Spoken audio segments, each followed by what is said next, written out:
can just be bad. It's a good to be a bad man, but even a come and get you, because it's going to be a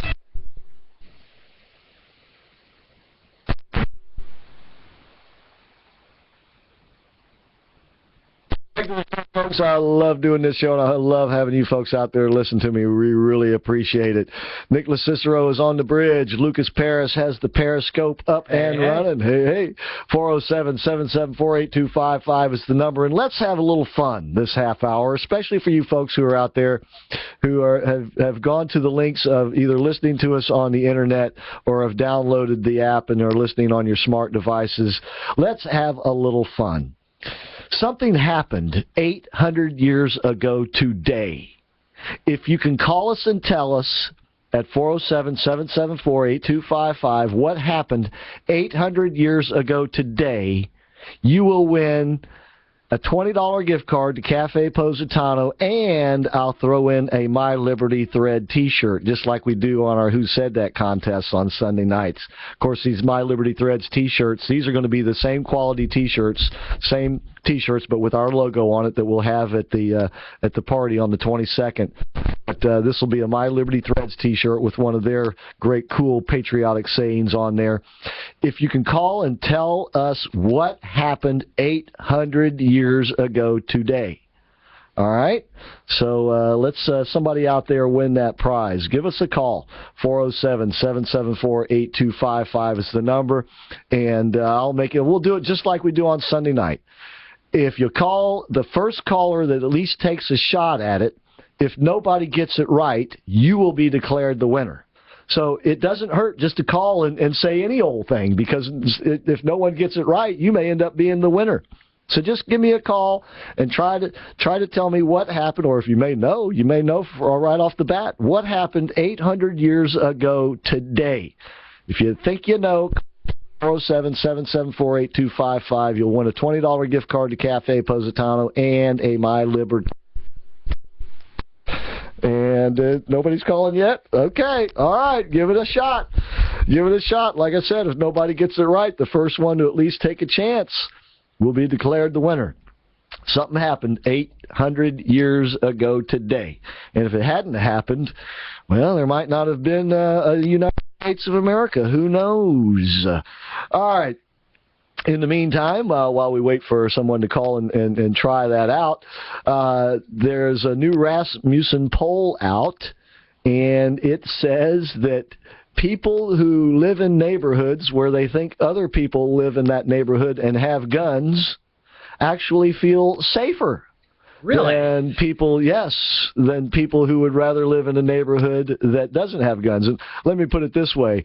In a new poll just released on the 12th, 68% of Americans, there's 977 people were polled between on the June the 8th and 9th.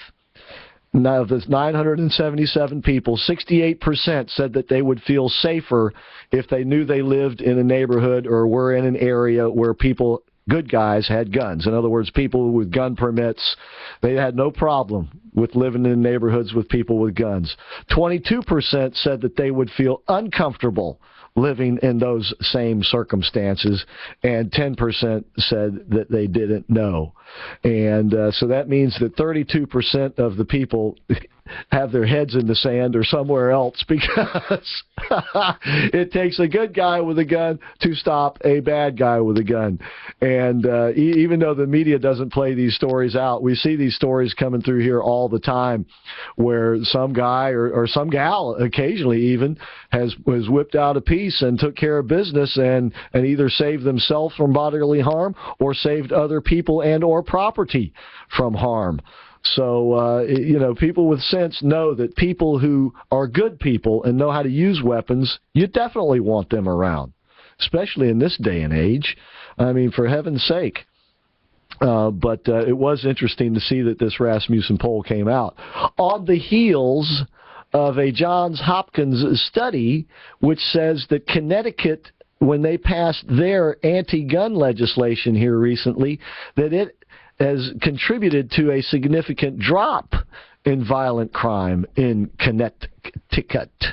Of course, they failed to mention that most people in Connecticut are leaving because the taxes are so high there and taking the criminals out of the state with them.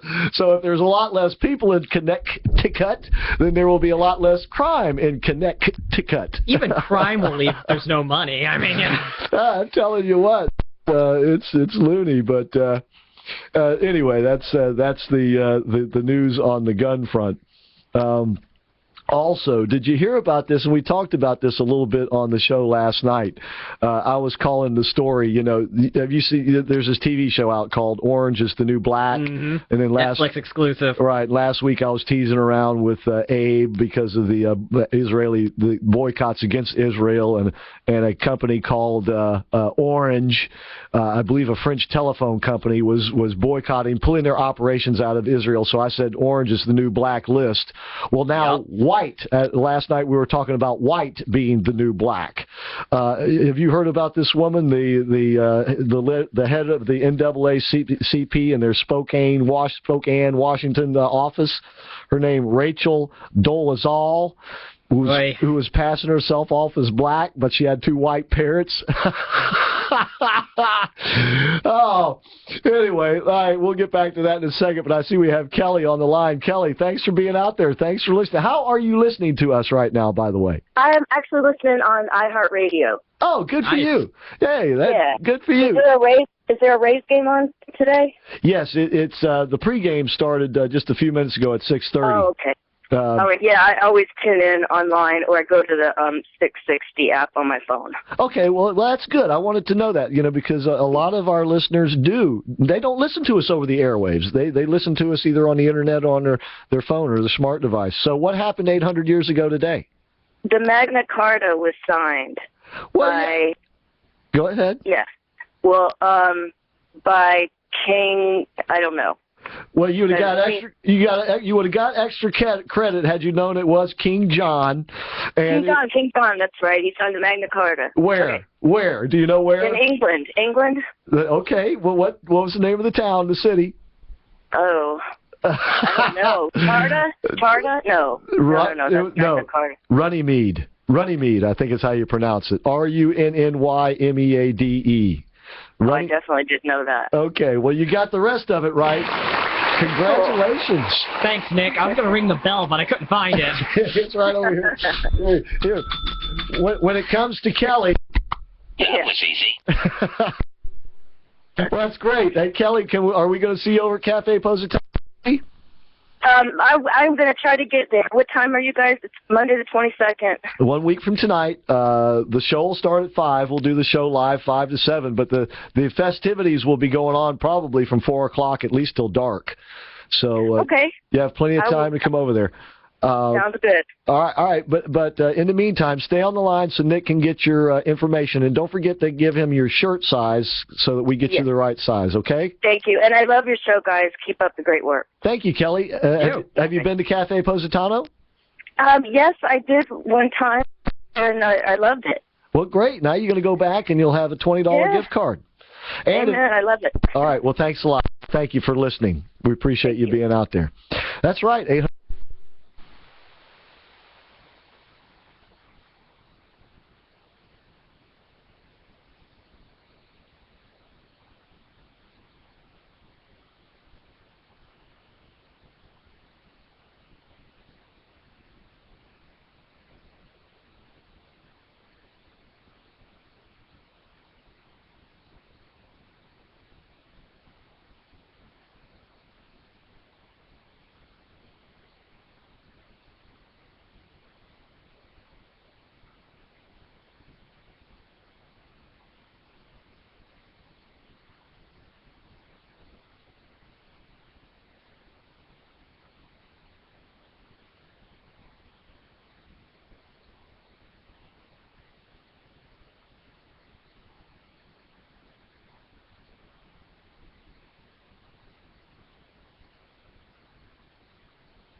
it,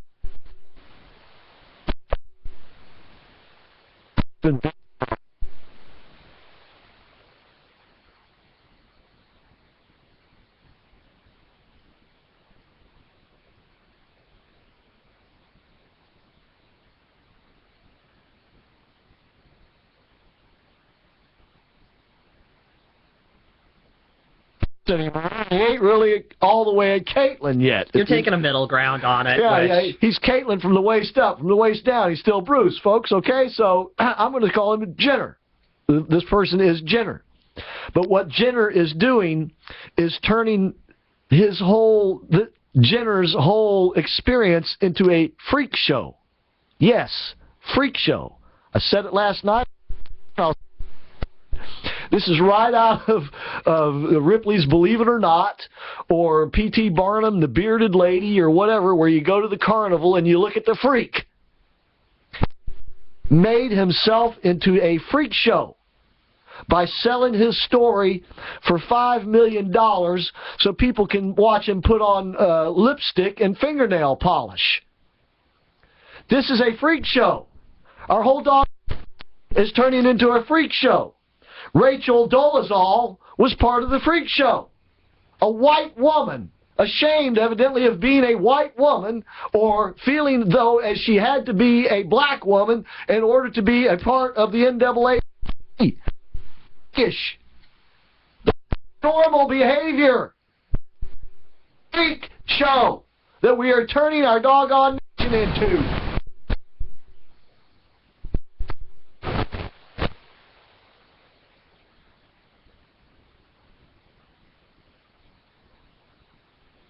I'm a vegetarian when it comes to all that, right? But to make a spectacle out of it, and to make it seemingly an appealing lifestyle for any old body who wants to try it out.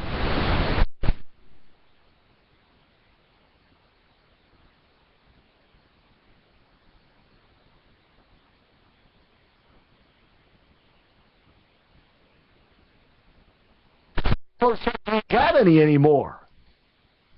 And then anything goes. Anything goes. Right? If it's my happiness to have a harem, why should polygamy be out the door anymore? Right?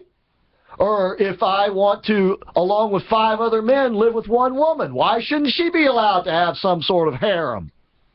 Wouldn't want to do it in my particular case, but maybe there's somebody out there who does. And just pretty much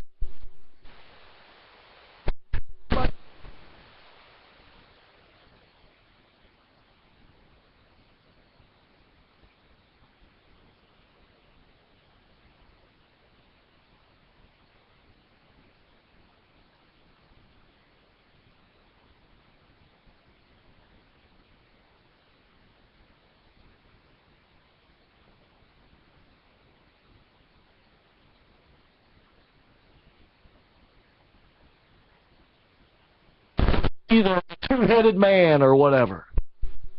It's a freak show. We are acting like freaks. And I'm not talking about freaks like hippie freaks, right? I'm talking about freaks like nuts. And as long as we're glorifying being a freak, you're going to get more in a variety of cases of it.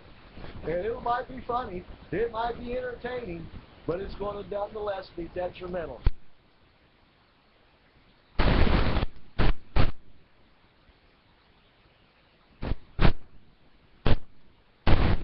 Selling. That's right. You're making it a freak show in this case, and it's nothing more nor less than that.